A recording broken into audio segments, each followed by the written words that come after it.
All right, guys, so we are back, and in this one, we have a very special guest. Well, I always say they're very special, but that's the truth. They all represent a different sector of our beautiful island, and they all make up part of what makes this island great. And then they all have a lot to contribute both to the episode and to the information that we know about San Pedro, and of course, about the lifestyle in Belize.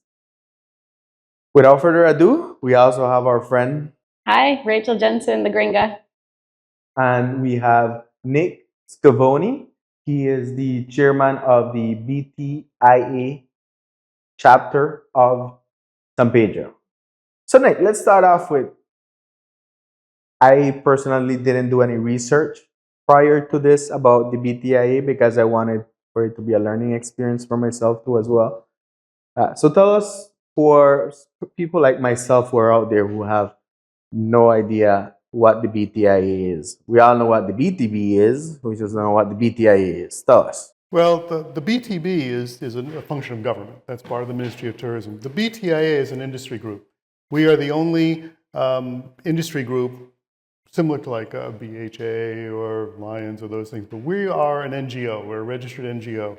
And our job and what we do is we lobby for the tourism industry in the country. We lobby government. We are advocacy group. We come together, we're a nonprofit, and we represent all of the interests of and facets of the tourism industry. So that includes your taxi drivers, your tour operators, your hoteliers, your property management people, individuals. Anybody that is involved in the tourism industry falls under our purview. And if there are any laws or regulations out there that affect tourism, then we generally are the ones that will advocate, for the interests of the tourism industry. We have representation. We sit on the boards of PACT, we sit on the board of BTB, we sit on the board of DFC. So we are very intertwined into a lot of the organs of government. And then what happens is each locale around the country, Corozal, Orange Walk, San Pedro, would then the local business community, representatives of the tourist industry here, would come together and say, well, we want to be a chapter. So then we would apply, as we did, to national BTIA, and then they would give us a charter to run a chapter here in San Pedro. So while we are interested in what is happening in San Pedro and our tourism industry here, we are a portion, an extension of the national BTIA. Okay. So you mentioned that it's like a club, put it that way, but it's a club that is part of the government.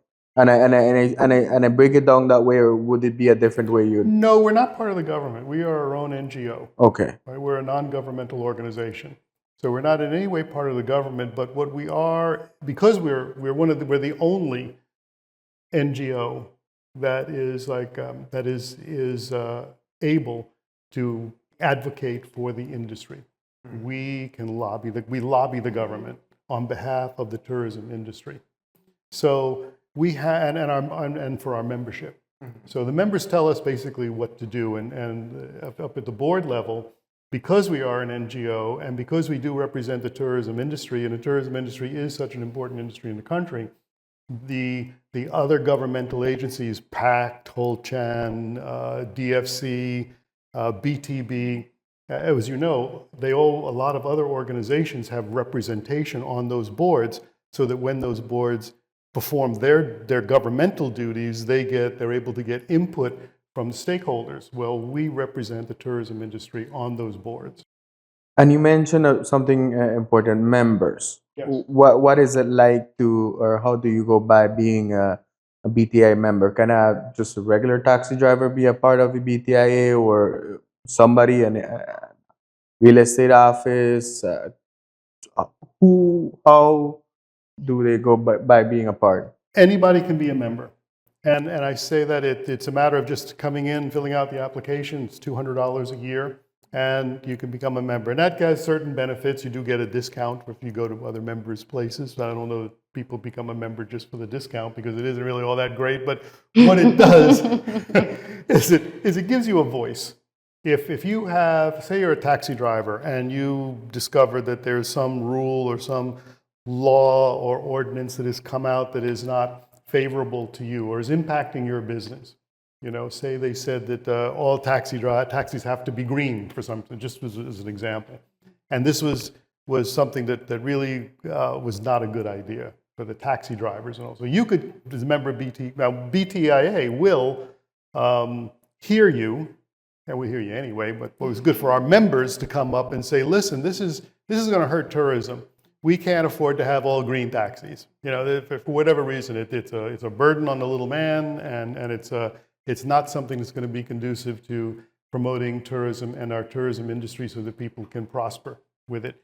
We will then lobby local government, whoever did that, and say, listen, as the BTIA, we don't want this to happen, and this is what we think we need to do. Why are you doing it? If it's big enough, we will then go to the national board. I'm also the secretary of the BTIA National Board. We will go to the national board and get them involved, and they will lobby through talking to, maybe it's something that came down from BTB or from government. We will lobby BTB and say, listen, the tourism, BTIA, speaking for the tourism industry, and the taxi drivers say that this is not a good law or a good ordinance, and this is why. And our members don't like it. And that's what we do. So we do a lot of the work that we do, and it's unfortunate, it is so behind the scenes. Like when we had, I don't know if anybody remembers, but there was a time when there was no alcohol sold on Good Friday or on Christmas. Well, you've got tourists here, they don't care. They're here, they're having an experience, and then you tell them, well, you can't drink. And it kind of, the unintended circumstance of that was they would go out the day before and buy cases and cases of liquor, and then they would all sit there and get drunk, and it was terrible. So then the government relented and said, okay, now you can be open. And they first started with different restricted hours, and then they said, okay, look, if you're in a tourist place, tourists can drink, it's not a problem, we're not going to do anything about it. Well, that was the BTIA. We were at the forefront of that fight because we understood that this was a law that was not compatible with a prosperous modern tourism industry. So this is what we did, but you never heard about it, but that's kind of what we do. Well, and out of curiosity, was that just here in San Pedro, Ambergris Caye, that they relinquished the laws, or was it all through the country? They did it all through the country. Good. Yeah, all the tourist areas can do that. So this was something that we did, but it just goes to show you what we're capable of doing. Another thing, which is not quite as obvious, is DFC. I don't know if you're familiar with the Development Finance Corporation. It's a quasi-governmental organization. It's actually a model for the Caribbean Basin to have this kind of development, and people can get home loans and business loans and all those other kinds of things. A member of the BTB sits on the board of the DFC. And they've actually, the DFC has been so successful, I understand they've come and studied it to implement it in other Caribbean countries. So we have a lot to be proud of with it. But we do have a member on the board, and one of the things that we lobbied for was to set aside some money for tourism development, and they have money that is available. If you want to engage in a tourism type business development, everything from a taco stand or buy a small hotel or build a condo building or whatever. They have money set aside. They're looking to invest, to take some of that money that they have and invest it in tourism infrastructure, things that local people, you got to be Belizean. So this is kind of interesting too, in that it is a funding source that is a little more forgiving than most banks can be, because they will take effort in kind and investments in kind rather than cash, because a lot of times Belizeans, we don't have a lot of money. It's free cash lying around. So, and you can use that money to develop or start a business. That's good. And maybe we can even have someone from DFC speak about that at a later date. But you seem now, moving on a little bit out of what the BTIA is and what's not, personally yourself, you seem like a little bit more of a savvy local gringo, what we call. Tell us a little bit more about yourself. I got this whole gringo thing. I know. I almost said, what this guy gonna tell me about? Tell us a little bit about a history about you and what you do and how you got to Belize. Well, I was born in America. I grew up in the Bahamas and lived there for many years. Went to school in England, boarding school, and then did a lot of. Both my parents were general managers in the hotel business down there, so I was able to really gain firsthand interest. My first job in a hotel was when I was 12 years old, which it's actually helped me a lot here in Belize because I'm kind of an old guy too. So when I went to the Bahamas and back in those days, Bahamas was not very much different than Belize.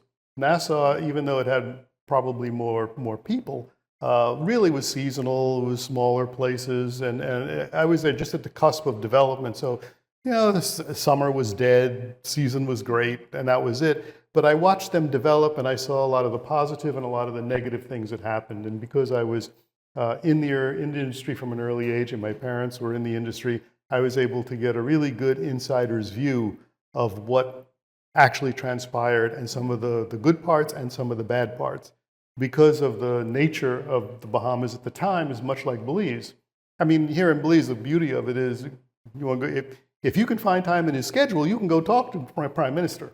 I mean, or any minister. I mean, they're available, they're here, you talk to them, there's not a lot of standing on ceremony. It's the same thing in the Bahamas, pretty much. I mean, in those days, anyway, if you wanted to talk to them or you wanted to know what was going on, everybody knew everybody and was related to everybody, so it was cool. So it helped me here, but I did a lot of traveling around, lived in St. Thomas, lived in Haiti, went to school in San Francisco, hotel school again. Met my wife actually when I was going to junior college in the Bahamas. And she was Miss Tourism, and don't let her know that I told you that, but she was Miss Tourism, and she was the delegate of Belize to the Bahamas Hotel Training College. The United Nations had funded a school in the Bahamas to make it be a regional education center for hospitality and tourism. And Belize was one of the nations that was able to do, and so they had a contest, and she won. They took her all around Belize and showed her every single nook and cranny in Belize, anything that everybody would ever wanted to see way back in the 70s. And off she went to the Bahamas to go take the course. Well, I happened to be there too, and we met, and we've been together ever since. Went to Florida International University to complete our studies, and then she had business and stuff in the States, and we moved around in the States. And then the time came for where we're going to live. I dragged her all over Haiti and St. Thomas and other places, and I was like, okay, it's my turn. I'm going to Belize. So I had come here back in the late 70s, early 80s. Oh wow! And fell in love with it, and it took years. After you came back late 70s, when did you move with your wife? You decided We moved to make back permanently in, I think it was 2004. About Okay, 20 years ago, 2004, yeah. about 20 years ago. Okay, Yeah, we were living in Belize City. Belize City. She's a Belize City gal. Let me guess. What do you do for work? Hotel management? How did you guess? Was it show? I know things. Tell us a little bit more about that. I have a property management company, and I have a number of properties that I manage. So you seem to know very well. I mean, you grew up in that industry. Tell us a little bit more. I mean, I don't want to skew off of the entire BTIA, but tell us a little bit more about your experience when it comes to property management in Belize, and just overview. You don't need to go into details. Okay, well, all right. Well, let me see. Property management in Belize. It is very challenging. Not in a very challenging industry. It is particularly challenging here.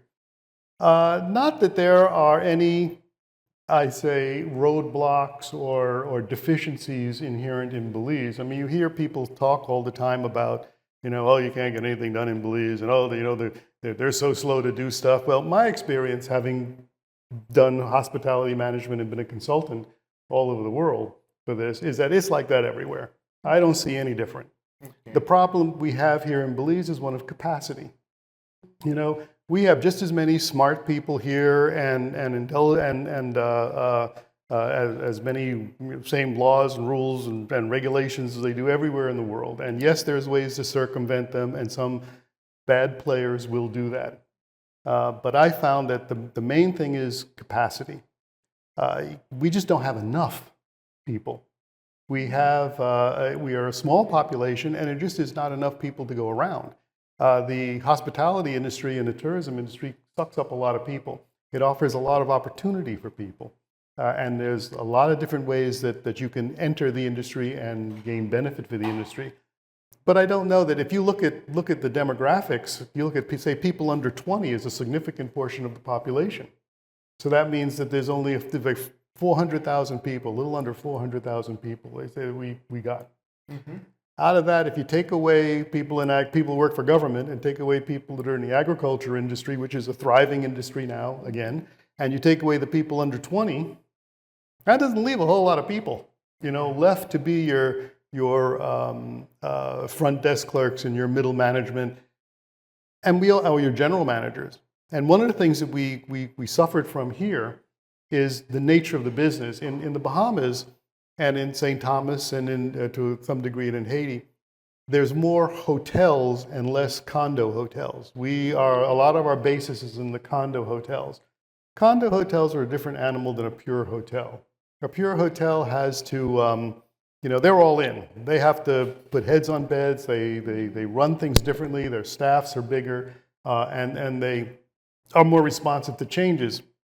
Condo hotels are a little bit different because they have that maintenance floor, which will maintain the properties, and then it's really just vacation rentals.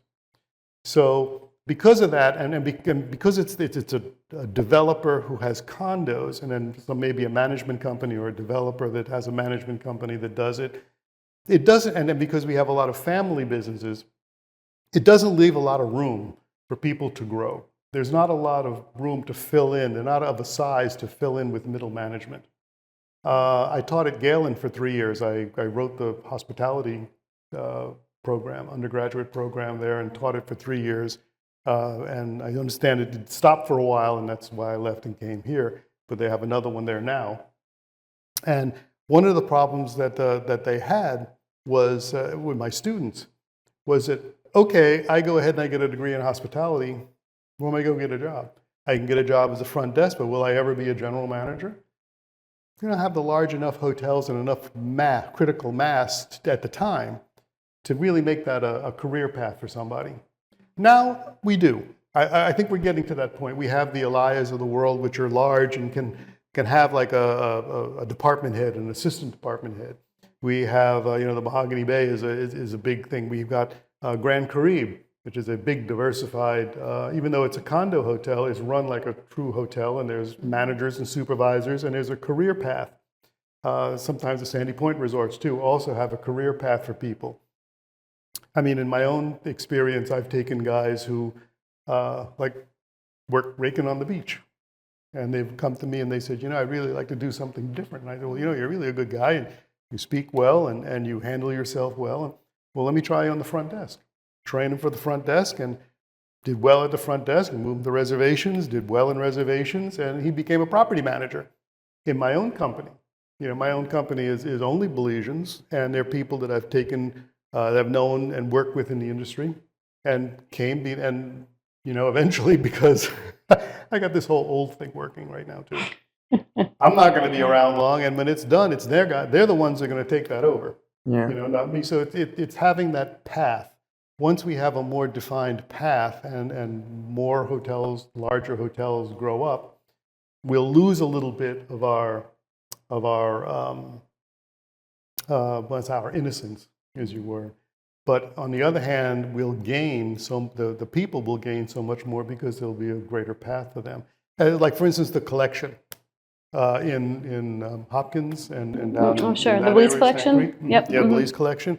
Excellent organization for that very reason. You can start there as on the grounds or as a restaurant, and you could become a food and beverage manager of one of the properties. You can move around from a small property to a big property. That's the real beauty of hospitality. If you can speak well and you can present well and you have a modicum of knowledge about the industry and about your particular job and you're conscientious, you put in the time, you can progress, you can have a very good work history, good experience, and I'll tell you, you can take that anywhere. Yeah. We're part of CARICOM. You can go get a CARICOM work permit, And you can go to Barbados, and you can go to land in Barbados and say, hey, I think I want to be the assistant manager of this hotel you have here. And they can hire you. That didn't exist when I was growing up. You had to worry about work permits, and they're going to let you in the country, all this other nonsense. But now, Belizeans have this wonderful ability to take their experiences here and then in hospitality and tourism and translate it to other countries. Absolutely, and that's a great insight that you've given us, and I hope that you are able to meet other people in the industry who are willing and happy to learn from you, because it seems like you are very knowledgeable and savvy, and obviously as well experience that you have to be able to pass that down to other local Belizeans as well. It should be nice to see, because we only get we don't get younger, we only get older. Tell me about it. Absolutely. So a couple more questions for you about the BTIA, because I do find it to be a really fascinating, all-encompassing organization where you really touch everything tourism-wide. So what are some of the projects that, as an association, that you're working on? What are some projects you've done in the past that you found successful? And what can we expect to see from the BTIA in the future? Loaded question there, but... Yeah, preloaded. Yeah, okay. How much time do we have again? Some of the things that we've done. Tomorrow, our past chairperson could probably tell you more about that, because I'm relatively new in this position. But I will say that one of the things that we were doing, we established a tourist information center, which is located there just opposite Sakashispas Park.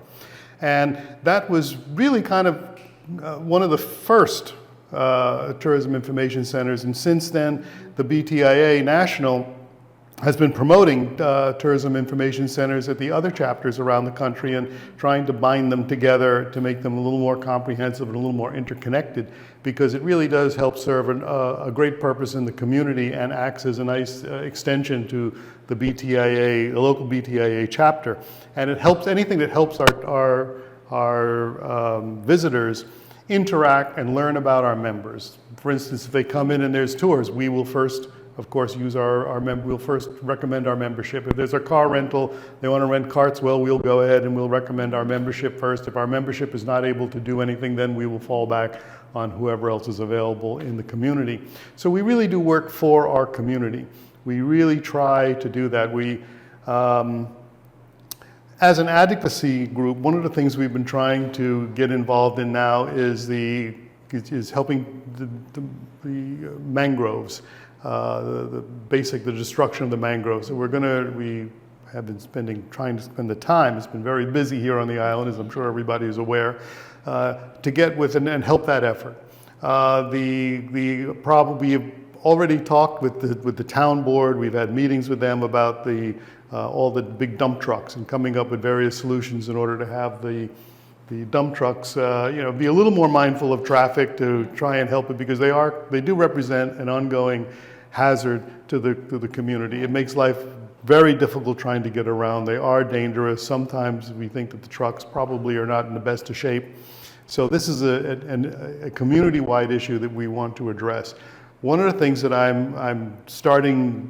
we started last week, was the conditions of the barracks and the living conditions for the local police.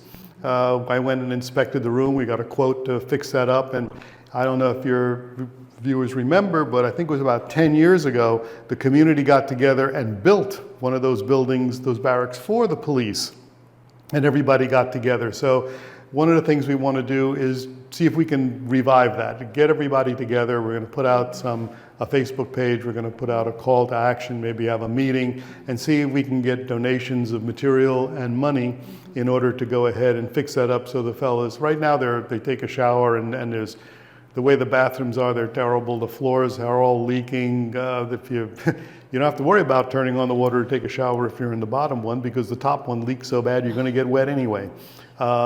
It's been 10 years. The buildings are structurally okay, but all of the other facets, the floors and the dividers are just falling apart. So it really makes for not a comfortable thing. And we do want to support our local policemen. So we're doing that. And I think our biggest challenge really here in San Pedro is membership. We have about 50 members. when considering that we represent 42% or more of all of the overnight visitors that come to the country, and we are by far the largest tourism industry section of the country. We bring in, I was talking to the minister, somewhere in the neighborhood of like $1 billion a year in tourism revenue and economic impact.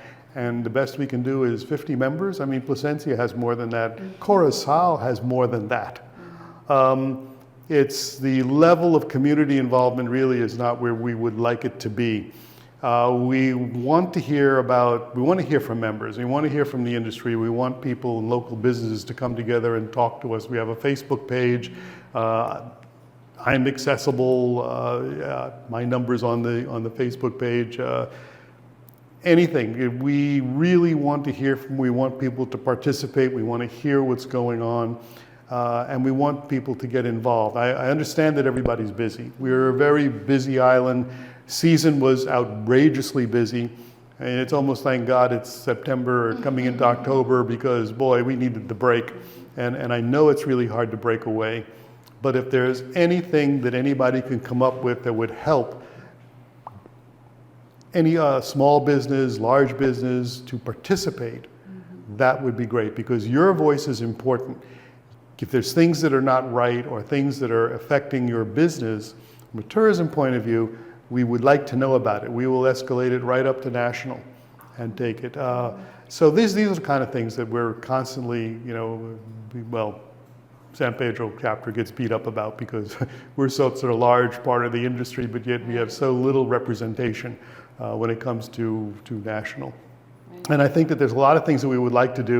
I was talking to the last board meeting, we were talking about setting up training for QuickBooks and accounting, for instance, service training. There's a fellow out of Corozal, their chapter is part of this Service Plus organization that he's managed to bring down to Belize, which gives a designation of Service Plus, which is an internationally recognized designation. I think it's 12 different courses that you can take, and I think it's either free or a very modest expense that we can bring down and people can offer that as another certification that people can have. So these are the kind of things that we're trying to do to elevate the industry while at the same time get more people in, get more businesses in, and have businesses become more active, because only through being active and participating can we help our industry grow and help us guide the industry in the direction we want it to go in. Wanted to get in more in depth when it comes to this membership, because when you were about to mention numbers, I thought we were going to be at least in the 100. And when you mentioned 50, I'm like, that is embarrassingly low. Yes. And I'm not saying it's a reflection of the current group of whoever is there. I'm saying it's a reflection of the entire island as a whole. We should be a little bit more coming together, because we always have these issues on Facebook where everybody has something to say, but when it comes to and this is just a call to everybody who's seeing, not just somebody in specific. We're all very nice and good at calling it out on Facebook, but are we actually coming together and joining an organization like the BTIA who can get those voices not just put together, but also put in front of the right people? I know one of the biggest things, they say here in Belize is like, a lot of people have this, that they say, oh, you say something and nothing ever happens, right? That's it's kind of sometimes the unfortunate mentality that there is. But if you don't try to reach out and be part of like an actual formal organization, and we have great examples in the country, the Teachers Union, you have the Public Service Commission, all of those things. But this is just quick call to action for everyone in San Pedro that you should really, and as you speak, I'm like more interested now into, getting involved, because we all work in the tourism industry. We all do, from attorneys to real estate agents to everybody works in the industry. So I think we should really get ourselves more involved. And out of curiosity, why did you decide to get involved? In what? In the BTIA. I was kind of shanghaied I was, gang pressed into it. I happened to go to a meeting and they were voting in. They said, there was only like, 6 of us there. And they said, well, we need a new president. And they said, well, hey, Nick, what are you doing? I said, well, I'm not doing anything. Okay, you can be president. And it's like, well, wait, yeah, okay, good. Everybody in favor of Nick being president? I guess I'm president. Okay. I love it. Lock the door until you sign the papers. It sort of kind of happened the same way at the board too. When they need a secretary, like, you want to be secretary? I went, sure, why not? I'll be secretary. Okay, but it also stems from a fact of it. I'm like everybody here. I get absorbed with what I do. I get very focused in my job. I tend to be kind of reclusive anyway. So this is a way for me to get out. I have always wanted to give something back. I always tried with the places that I've managed or my own companies to open it up and let somebody else come in, to be a safe place for people and to give something back to the community. So I thought, well, okay, this is an opportunity for me to try to do that. I was aware of the BTIA, and I have been for a while, even when I was living in Belize City. But it just is, it struck me that we needed more local participation. We needed more diversity on the board here, and we needed more diversity in membership to hear what's going on, because it's true. A lot of times people complain and they say stuff, but if you keep pushing and your voice is loud enough, things happen. Things have happened. We have made changes, and we've seen it not only through the BTIA, but in other aspects. Through even the political system. And we do manage to get things done. Things can get done, and it's true. Everything touches tourism. If you're a hairdresser, if you're a taximan, if you're a person doing souvenirs and doing carving, you're all depending on tourism. The BTIA has a program that they're out, a marketing program that they've been putting on the country, the Tourism Means Business, and they've got one that's kind of interesting. Do you realize that Belize produces and consumes 14 million eggs a year? And that's the one that stuck with me, and it's like, well, it isn't this little 400,000 people eating these 14 million eggs, because I don't think even if you like chicken, you still can't eat that many eggs. It's because of tourism. All these tourists come down here, they got to eat. Right. There was something like 13 million pounds of bacon and stuff. And if you think about it, well, wow, that's a lot of bacon, it'll give you a heart attack. But the thing about it is that, yeah, but think of it, that's farmers that had to grow those pigs, had to cure that meat, had to package it, had to distribute it around the country. That's a whole pork industry that is predicated on the fact that there is 14 million pounds that need to be eaten. All right. Quick question for you. So let's say you and your wife are going to go out for a meal, whether it doesn't have to be fancy, just a nice meal that you really enjoy. Where would you be going here on the island? Ooh, God, that's tough. I have a few places. Share them all. You can share them all. Give us your top 3. Yeah, to there make you it go. easier for you. Okay, I guess my top all the time, take a vacation, love it would be Victoria House. Mm-hmm. I always love them. They've been fantastic from day one, and I always have a good time there. And the food is always exceptional, right? Service food, cannot beat it. My other go-to place is Matachica, Mambo's at Matachica. I really like what they do there. I like the menu. Interesting story there. We had the chefs, I think it was a sous chef and a pastry chef of a Michelin-starred restaurant, spent 3 months there after lockdown and completely retrained their staff, revamped the menu, and it really is delightful. So I like that. Elvy's is a standby. It's a national institution. Chef Jenny is just a national treasure. The food is always good. It's always consistent. She has elevated Belizean cuisine to high art. Her and Sean Culin is another one. He's just an amazing chef. I'm kind of a foodie. I was brought in the food business as well, so I really do appreciate Elvy's.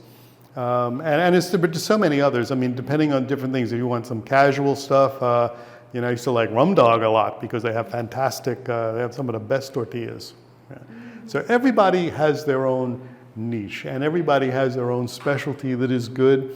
But I tell my guests and anybody else who listen that this is a great eating and drinking island.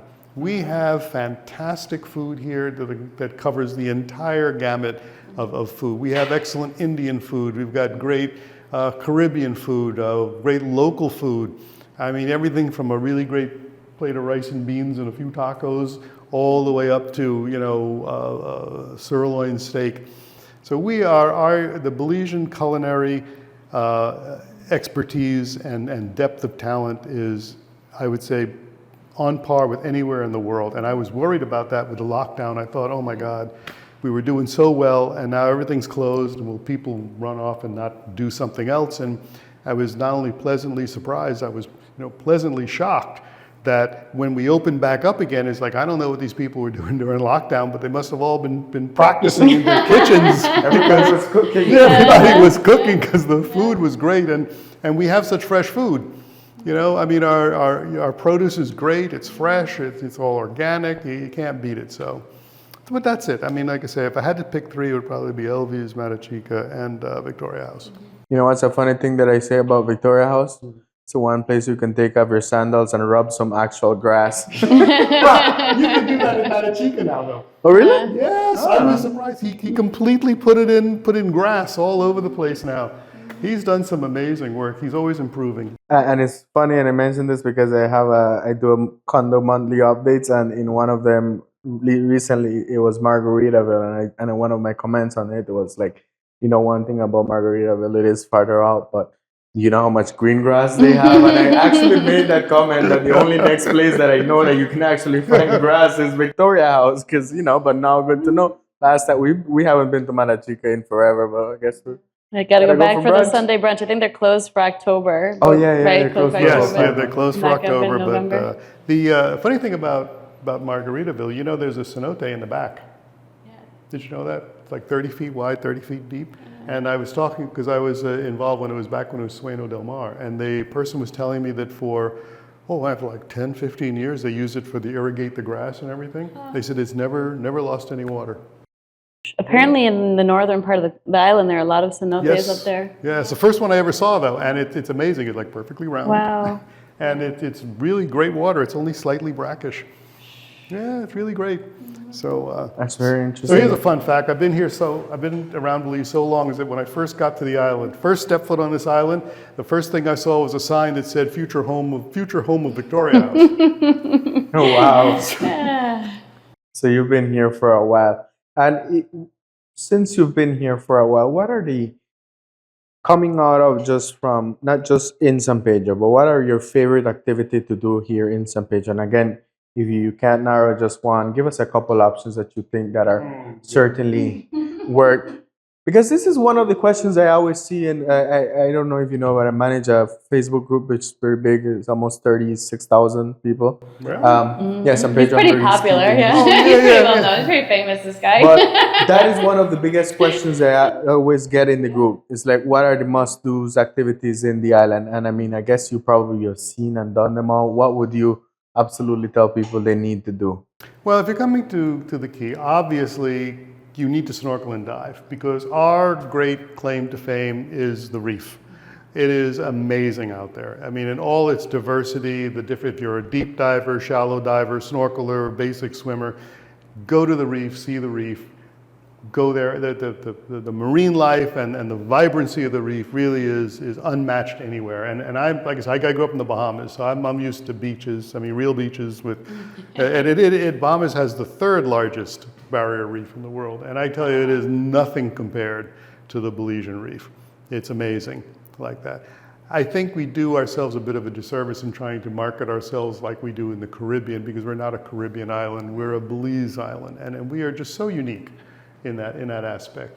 Yeah. So so I would say that's one thing. And other than that, eating and drinking. I mean, if you are a food person and you really want to go, take the food tour, go around, find out about all these really interesting foods and fruits. I always am going to the guests that come and like, have you had a sea grape?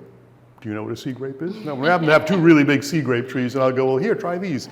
And they go, oh, wow, what is this? Yeah, it's really great. And sapodilly, I love sapodilly. So it's like whenever I have a sapodilly and I see a guest going around, I go, you ever try a sapodilly? And that gives me a chance to explain to them what a sapodilly is, and then they get to eat the sapodilly. But I was over at the market, and some tourists were going by, and they're going, what is that? I said, and the woman's holding up and just talking about all different things, and I was over here, and I went, it's a sour sop. just cut it in half, and it's nice and soft. Take that one, cut it in half, and eat it. You'll really enjoy it. It's great. Makes great ice cream too. You know, so all of these wonderful things that we grew up with eating. A lot of people, that visitors to our shores, never get a chance to experience that, and I think that their lives are poorer for it. They should be tasting our fruits, and you know, you haven't lived till you had a really good plate of fried rice and beans. We have a very good vibrancy of color when it comes to our fruits. You know, you go to market days and you see a bunch of different fruits. Now, how about the mainland? If you'd have, you know, mainland, something that you absolutely love doing when it comes into the mainland. Okay, you know, that's another thing I tell the guests. And they almost laugh at me at the company, because when I'm there and I see a guest, the first thing I tell them is, so tell me, does your trip allow for you to go to the mainland?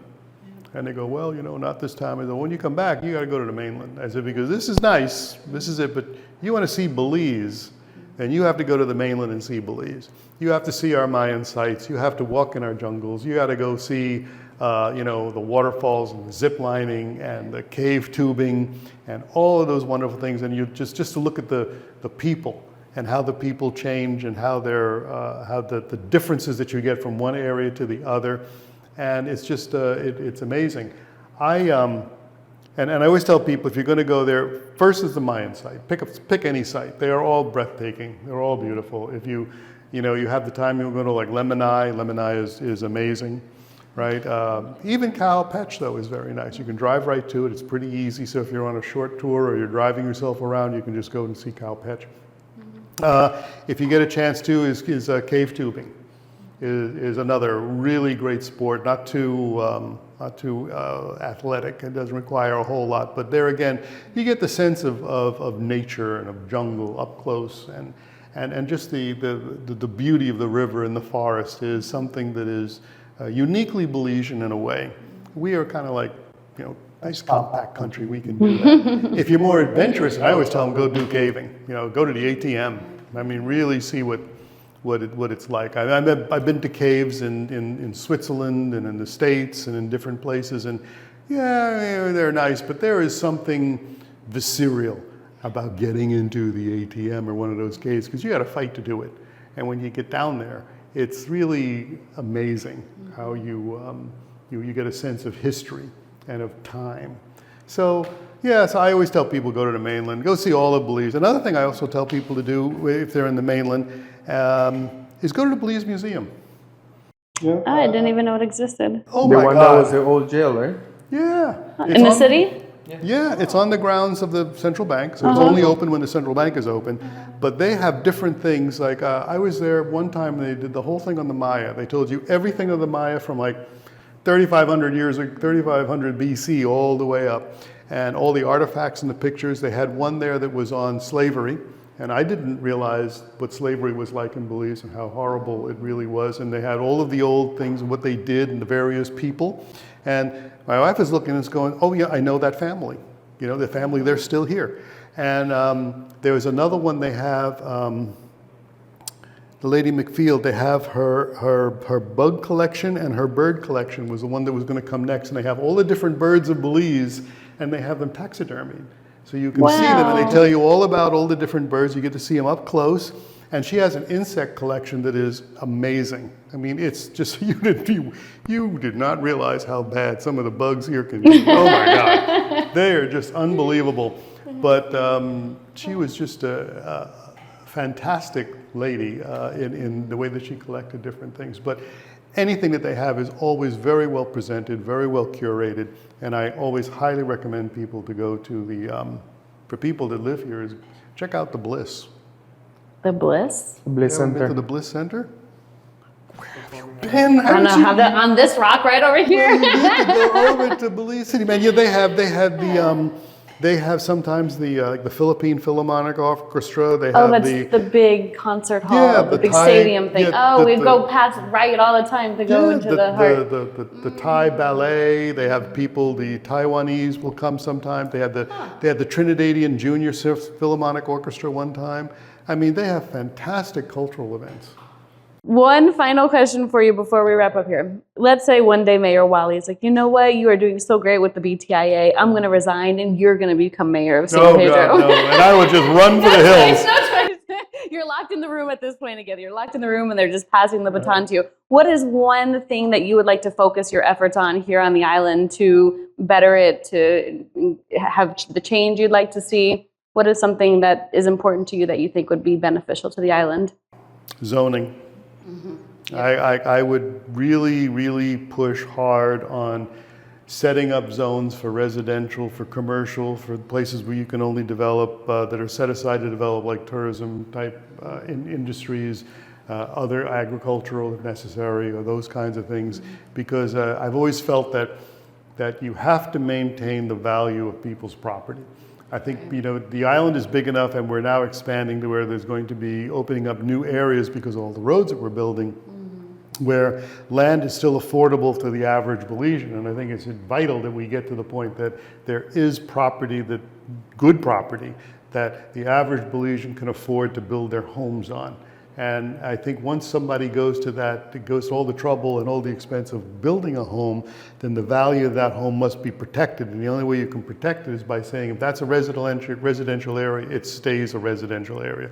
You don't want somebody opening up something next door or adjacent to your property that all of a sudden brings the value down, because that's to me, that's theft. I go to all this trouble to build a home, which is probably the greatest asset or the largest asset that anybody will ever have. And I'm putting all my equity into it. And then somebody comes and opens up a pig farm next door and it devalues the value of my property. Well, then all of a sudden, all that equity that I have in there has now been diminished, and you've taken that money from me. So, but zoning, if you're going to do, now people take land and they put up condo hotels wherever they go. I don't think every place should have that. I think if there's property that's there, it should be okay, this is set aside for this particular purpose, and that's what it's for. And it's not anything radical or new. Everybody has it. I often think that the urban planner is probably the loneliest person in Belize.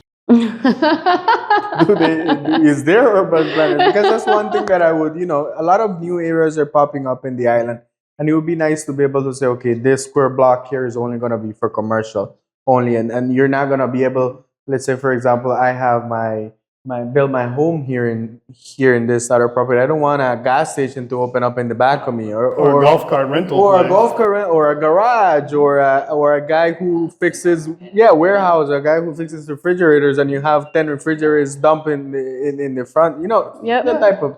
It That's a great devalues your idea. property, and I think that is so important, because I think it's vital that when average Belizeans invest in property and invest in a home, that the government does everything possible to maintain that value and enhance that value. Absolutely. Well, Mr. Nick, we appreciate your response. We're glad that we have asked, and we've always gotten various very interesting answers from a lot of different perspectives. So we appreciate you coming over. We will be having the BTIA Facebook page, and anything that you can get a hold of the BTIA will be down in the descriptions below in our main YouTube channel or in our podcast channels as well. Again, this was Job the Local and Rachel the Gringa. And Mr. Nick Scavone. BTIA. BTIA. Thank you for watching, guys. We'll see you on the next one. Bye, everyone. Bye.